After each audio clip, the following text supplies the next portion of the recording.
इस लेक्चर में करबी एंगलोंग एग्रीमेंट के रिगार्डिंग डिस्कस करेंगे। ये एक एग्रीमेंट है भाई साहब। करबी एंगलोंग एक डिस्ट्रिक्ट है, ये असम में आपको मैप में दिखाई दे रही है। इनके बीच में एक समझौता हुआ है, इसके बारे में डिस्कस करेंगे। और ये क्या क्राइसिस है, क्या संकट है, क्या चलता रहता है, इनके बारे में तो पूरा डिस्कस करेंगे इसके बारे में। अभी रिसेंटली न्यूज में इसलिए है, एक ट्राई पार्टियाट एग्रीमेंट हुआ। ट्राई पार्टियाट का मतलब है 3 ग्रुप के बीच में। कौन कौन से थे? एक तो है भाई साहब सेंट्रल गवर्नमेंट, एक असम की गवर्नमेंट, और 5 इंसर्जेंट ग्रुप है असम के।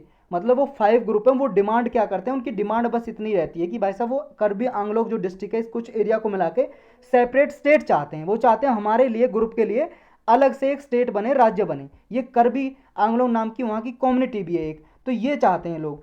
तो ये एग्रीमेंट है, इसमें क्या है, जो नॉर्थ ईस्ट का फ्री प्रॉस्पेरस रीजन हो, इंसर्जेंट से फ्री हो, मतलब यहाँ पे घुसपैठिए ऐसे डिमांड ना रखें कुछ भी, और नॉर्थ ईस्ट रीजन में यहाँ डेवलपमेंट आए, पीस आए, शांति आए, और प्रॉस्पेरिटी आए, समृद्धि आए, इसलिए ये एग्रीमेंट साइन किया गया है। तो हमारे लिए ये जानना जरूरी है कि क्राइसिस है क्या करबी आंगलोंग का, कितना पुराना है, कब से चल रहा है, ये पूरी डिटेल जानते हैं। देखो, जो करबी आंगलोंग है डिस्ट्रिक्ट, सेंट्रल असम एरिया में लोकेटेड है। जैसा हमने देखा इस मैप में, देखो आप, यहाँ पे ये सेंट्रल असम है, सेंट्रल असम में लोकेटेड है ये डिस्ट्रिक्ट। और ये स्टेट की, जो करबी आंगलोंग डिस्ट्रिक्ट है, स्टेट की सबसे बड़ी डिस्ट्रिक्ट है, लार्जेस्ट डिस्ट्रिक्ट है। यहाँ पे बहुत सारे ट्राइबल ग्रुप रहते हैं जो अनुसूचित जनजाति यानी एसटी कैटेगरी में आते हैं, जैसे करबी हो गया, डिमासा हो गया, बोडो, कुकी, हमार, तिवा, गारो, मान, ये ताई स्पीकर हैं, ताई लैंग्वेज बोलते हैं, रंगमा नागा, ये बहुत सारी यहाँ पे कम्युनिटी रहते हैं। लेकिन इनमें क्या है, ये इंसर्जेंसी करते रहते हैं। यहाँ पे क्या है, जो फोर्स है, पुलिस है असम की, या पुलिस फोर्स के साथ साथ मान लो यहाँ पे डिप्लॉय रहती है मिलिट्री, पैरामिलिट्री, तो उनके साथ ही कॉन्फ्लिक्ट करते रहते हैं। उनकी वजह से यहाँ पे क्या डेवलप नहीं आ पाता है, यहाँ पे विकास नहीं हो पा रहा है। जो करबीज हैं वो मेजर एथनिक ग्रुप हैं असम के। जो करबी क्या है, एक जातीय जनजाति, वो मेजर एथनिक ग्रुप है यहाँ का। इनमें से क्या है, करबी की बहुत सारे सेवरल फैक्शन बन गए हैं, मतलब बहुत सारे ग्रुप बन गए हैं। वो कोई ग्रुप देखो, 5-6 ग्रुप बन गए इनके।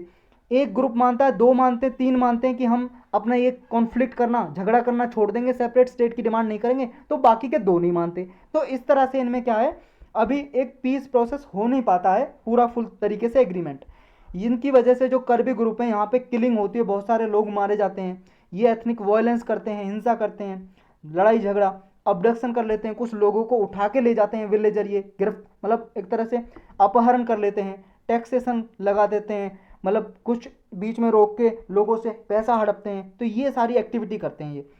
जो यहाँ करबी आंगलोंग डिस्ट्रिक्ट है, इसमें क्या है, बहुत सारी ये ऑर्गेनाइजेशन है, इनके ग्रुप बने हुए हैं, जैसे पीपल्स डेमोक्रेटिक काउंसिल ऑफ करबी लोंगरी, पीडीसी के शॉर्टकट में बोलते हैं। नेक्स्ट है कि करबी Longri NC heels liberation front, KLNLF, ये ऐसे ग्रुप हैं। ये क्या है, सेपरेट स्टेट की डिमांड करते हैं कि हमें तो अलग से राज्य चाहिए इस रीजन को मिला के। ये जो सेपरेट स्टेट चाहिए, अलग राज्य चाहिए, इस रीजन को मिला के बोलते हैं ये। तो ये इनकी डिमांड रहती है। तो ये कुछ और यहाँ पे डिमांड है, मिलिटेंट ग्रुप है, वो क्या चाहते हैं, वो चाहते हैं देखो कि जो काक रीजन है, करबी आंगलोंग ऑटोनोमस काउंसिल है, देखो यहाँ इस एरिया में, करबी आंगलोंग एरिया में, इसको इंडिपेंडेंटली रूल करने के लिए, एडमिनिस्ट्रेशन इसका संभालने के लिए ये काउंसिल बनाई हुई है। इसमें क्या है, कुछ इलेक्टेड मेंबर होते हैं, कुछ नॉमिनेट करते हैं गवर्नर, और ये खुद अपने लिए, इस एरिया के लिए खुद रूल वगैरह बनाते हैं। यहाँ पे क्या है, सेंट्रल स्टेट गवर्नमेंट के रूल रेगुलेशन नहीं चलते। ये अगर रूल रेगुलेशन चलाना तो इस काउंसिल से अनुमति लेनी पड़ती है, परमिशन। तो इस तरह से इन्हें स्पेशल पावर दी हुई है। तो ऑटोनोमस रीजन डिक्लेयर किया हुआ है इसको, इस रीजन को। और जो यहाँ पे शेड्यूल ट्राइब के लिए कहते हैं कि हमें क्या है, रिजर्वेशन और 2 सीट्स शेड्यूल ट्राइब के लिए। तो ये इनकी डिमांड है कि पहले तो इस रीजन को करबी आंगलोंग ऑटोनोमस काउंसिल में इंक्लूड करो, जो करबी आंगलोंग के आसपास, डिस्ट्रिक्ट के आसपास सारा रीजन है। नेक्स्ट कहते हैं कि काउंसिल को और ज़्यादा पावर दो, लॉ बनाने की और ज़्यादा पावर दो। ये करबी आंगलेंग, जो करबी लैंग्वेज है, करबी जो लोग हैं यहाँ पे, करबी लैंग्वेज भाषा बोलते हैं, वो कहते हैं कि इसे 8th शेड्यूल में अभी इंक्लूजन करो। कि अभी 22 लैंग्वेज है हमारे 8th शेड्यूल में, 8वां शेड्यूल है हमारे संविधान में, 12 शेड्यूल है, उसमें से जो 8वां शेड्यूल है उसमें 22 लैंग्वेज हैं। ये चाहते हैं भाई साहब करबी लैंग्वेज को भी उसमें इंक्लूड करो 8वें शेड्यूल में, क्योंकि जब लैंग्वेज देखो शेड्यूल में आ जाती है, उसके प्रोटेक्शन के लिए गवर्नमेंट स्टेप उठाती है। स्कूल कॉलेजेस वगैरह में भी अलाउ रहता है उसको पढ़ाना, लोकल रीजनल लैंग्वेज की तरह पढ़ाया जाता है। नेक्स्ट कहता है कि 1500 करोड़ रुपीज़ का फाइनेंशियल पैकेज दो ताकि यहाँ पे डेवलप आए। ये इनकी डिमांड रहती है कुछ। एक बात याद रखनी है, जो करबी आंगलोंग ऑटोनोमस काउंसिल है, ये जो 6th शेड्यूल है हमारे कॉन्स्टिट्यूशन का, उसके अंडर एक ऑटोनोमस डिस्ट्रिक्ट काउंसिल है, मतलब इसको पावर है, लॉ बना सकती है इस एरिया के लिए, और कुछ भी टैक्सेशन लगानी है या एडमिनिस्ट्रेटिव कुछ भी डायरेक्शन देनी है तो ये ऑर्डर दे सकती है। अब जो करबी आंगलोंग पीस एग्रीमेंट है, जो समझौता हुआ है, वो क्या है उसकी हाईलाइट पढ़ लेते हैं। देखो ये 5 मिलिटेंट ऑर्गेनाइजेशन है जिन्होंने ये सरेंडर किया है, करबी आउटफिट सरेंडर। जैसे ये KLNLF PDC के ऊपर हमने देखा था, ये UPL है, KPLT और KLF, ये ऑर्गेनाइजेशन के नाम याद करने की जरूरत नहीं है। यहाँ पे जो 5 मिलिटेंट ऑर्गेनाइजेशन है इन्होंने अपने हथियार छोड़ दिए, लेट डाउन आर्म्स, और यहाँ से मतलब more than 1000 of their arm cadre इन्होंने गिवन अप कर दिया वायलेंस, कि हम अभी क्या है हिंसा नहीं करेंगे, लड़ाई झगड़ा नहीं करेंगे, और मेन स्ट्रीम ऑफ सोसाइटी के अंदर ज्वाइन रहेंगे। नेक्स्ट इन्होंने इस एग्रीमेंट में ये किया है कि special development package, central government और स्टेट गवर्नमेंट ने अगले 5 सालों के लिए 1000 करोड़ रुपए दिए हैं कि यहाँ इस एरिया में डेवलपमेंट आए, ताकि यहाँ पे विकास हो, फैसिलिटी, रोड, रेलवेज वगैरह डेवलप हों। मोर ऑटोनॉमी टू काक, जो करबी आंगलोंग जो ये ऑटोनोमस काउंसिल है इसको ज़्यादा ऑटोनॉमी दी है कि ये और लॉ बना सके बिना किसी टेरिटोरियल और एडमिनिस्ट्रेटिव इंटीग्रिटी को अफेक्ट किए हुए, मतलब असम की जो टेरिटोरियल इंटीग्रिटी है उसको अफेक्ट नहीं करेगी, बस अपने रीजन के लिए वो लॉ वगैरह बना सकती है। नेक्स्ट है कि जो प्रेजेंट एग्रीमेंट है उसमें क्या है, मोर लेजिस्लेटिव, एग्जीक्यूटिव और एडमिनिस्ट्रेटिव फाइनेंशियल पावर दे दी गई है इस काक को, मतलब जो करबी आंगलोंग ऑटोनोमस काउंसिल है उसको फाइनेंशियल पावर भी दे दी गई है, अपना कुछ टैक्सेशन लगाना इस एरिया में तो वो पावर है इसके पास, लगा सकती है। नेक्स्ट है कि रिहेबिलिटेशन, जो भी लोग यहाँ से मान लो ऐसे लोग हैं इंसर्जेंट ग्रुप, वो छोड़ेंगे ऐसा कॉन्फ्लिक्ट करना, उनको घर बना के दिया जाएगा, कुछ मान लो रिहेबिलिटेट किया जाएगा, उनको एम्प्लॉयमेंट के साधन दिए जाएंगे ऐसे, तो ये रिहेबिलिटेट किया जाएगा उनको। डेवलपमेंट ऑफ लोकल पीपल, जो यहाँ पे एक करबी वेलफेयर काउंसिल बनाई गई है, कुछ ग्रुप मतलब एक ग्रुप है, काउंसिल है, इसमें कुछ लोग हैं, ग्रुप ऑफ पीपल, वो जो करबी पीपल है इनके डेवलपमेंट के लिए काम करेंगे। ये जो करबी वेलफेयर काउंसिल है, काक जो है इस एरिया से बाहर है, आउटसाइड है, ये करबी वेलफेयर काउंसिल वहाँ के लोकल पीपल के लिए काम करेगी। नेक्स्ट इस एग्रीमेंट में यह है कि इनकी कल्चर, जो संस्कृति या आइडेंटिटी और लैंग्वेज, भाषा को प्रोटेक्ट करने के लिए एग्रीमेंट हुआ है कि इनकी भाषा को और यहाँ पे जो रीजन है उसको डेवलप करने के लिए स्टेप उठाए जाएंगे। नेक्स्ट है कि जो कंसोलिडेट फंड ऑफ इंडिया है उसे छोड़ के जो कंसोलिडेट फंड ऑफ स्टेट है, मतलब असम का जो कंसोलिडेट फंड ऑफ स्टेट है, इसमें जो गवर्नमेंट का टैक्स वगैरह आता है सब इस फंड में जमा होता है। स्टेट गवर्नमेंट का स्टेट ये का फंड होता है जो कंसोलिडेटेड फंड ऑफ स्टेट, और गवर्नमेंट ऑफ इंडिया का अलग होता है एक fund, consolidated fund of India.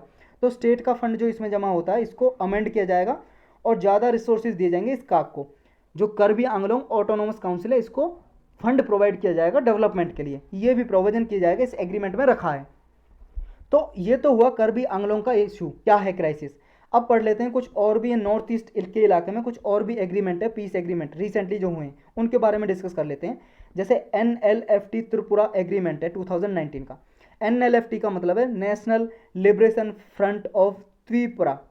Tripura ये देखो बैंड कर दी थी, ऑर्गेनाइजेशन है, ग्रुप ऑफ पीपल ने मिलकर बनाई थी त्रिपुरा में, ये वायलेंस मतलब करती थी इसलिए बैन कर दिया था इसे। अनलॉफुल एक्टिविटीज प्रिवेंशन एक्ट है 1967 का, इस एक्ट के जरिए 1997 में इस ऑर्गेनाइजेशन को बैन कर दिया था, प्रतिबंधित, क्योंकि वायलेंस करती थी इंटरनेशनल बॉर्डर पे। ये NLFT है, इसने मेमोरेंडम ऑफ सेटलमेंट साइन किया 10 अगस्त 2019 को इंडिया और त्रिपुरा गवर्नमेंट के बीच में। देखो 3 पार्टी थी, एक तो ये ग्रुप था जो NLFT, और असम की मतलब त्रिपुरा की गवर्नमेंट और इंडिया की गवर्नमेंट, इन्होंने मिलकर पीस एग्रीमेंट साइन किया कि इन्होंने माना कि आगे से हम क्या है ऐसी वायलेंस नहीं करेंगे, और इस उपलक्ष्य में एक स्पेशल इकोनॉमिक डेवलपमेंट पैकेज दिया गवर्नमेंट ने 5 साल के लिए। अगले 5 साल के लिए गवर्नमेंट ऑफ इंडिया ने 100 करोड़ का पैकेज दिया कि इस एरिया में डेवलप किया जाए। नेक्स्ट एक अकॉर्ड हुआ 2020 में, ब्रू अकॉर्ड 2020। देखो ब्रू और रियांग नाम की एक कम्युनिटी है, जनजाति के लोग हैं, ये नॉर्थ ईस्ट इलाके में त्रिपुरा, मिजोरम और असम के इलाके में, त्रिपुरा, मिजोरम और असम इस एरिया में ये मिलते हैं ये लोग, और त्रिपुरा में ये पर्टिकुलरली वनरेबल ट्राइबल ग्रुप है PVTG। ये PVTG क्या होता है देखो, इसके लिए स्पेशल एक लेक्चर बना हुआ है, आप पॉलिटी की या आर्ट एंड कल्चर की प्लेलिस्ट में होगा, उसे देख सकते हो। मतलब जो शेड्यूल ट्राइब होती है ना, जो ज़्यादा ही पुअर होती हैं, ज़्यादा ही साई नेचर की होती हैं, ना कोई डेवलपमेंट होता, उनको रखा जाता है PVTG में। नेक्स्ट है कि जो मिजोरम में क्या है, पहले ये मिजोरम में रहती थी, लेकिन मिजोरम के जो पीपल है ना, इन ब्रू या रियांग बोलते हैं इनको, ब्रू पीपल को अपना इंडिजिनस पीपल नहीं मानती थी, तो मिजोरम के लोगों ने इनको कॉन्फ्लिक्ट किया और भगा दिया यहाँ से, तो ये भाग के आ गए। 1997 में 37,000 ब्रू मिजोरम से भाग के त्रिपुरा में आ गए और इन्होंने अपने कैंप बना लिए तंबू से, जो प्लास्टिक वगैरह के तंबू से होते हैं, ऐसे बना के रहने लगे।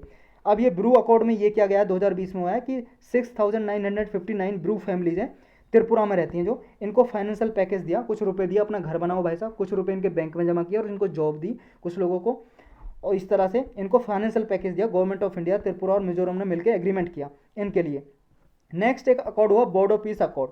देखो बोडो प्रजाति के लोग यहाँ पे रहते हैं, बोडो असम में। ये बोडो सिंगल लार्जेस्ट कम्युनिटी है नोटिफाइड शेड्यूल ट्राइब के अंदर, मतलब असम में जितनी भी नोटिफाइड शेड्यूल ट्राइब है ना, अनुसूचित जनजाति के लोग, उनमें से सबसे बड़ी शेड्यूल ट्राइब बोडो कम्युनिटी के लोग आते हैं नोटिफाइड शेड्यूल ट्राइब में।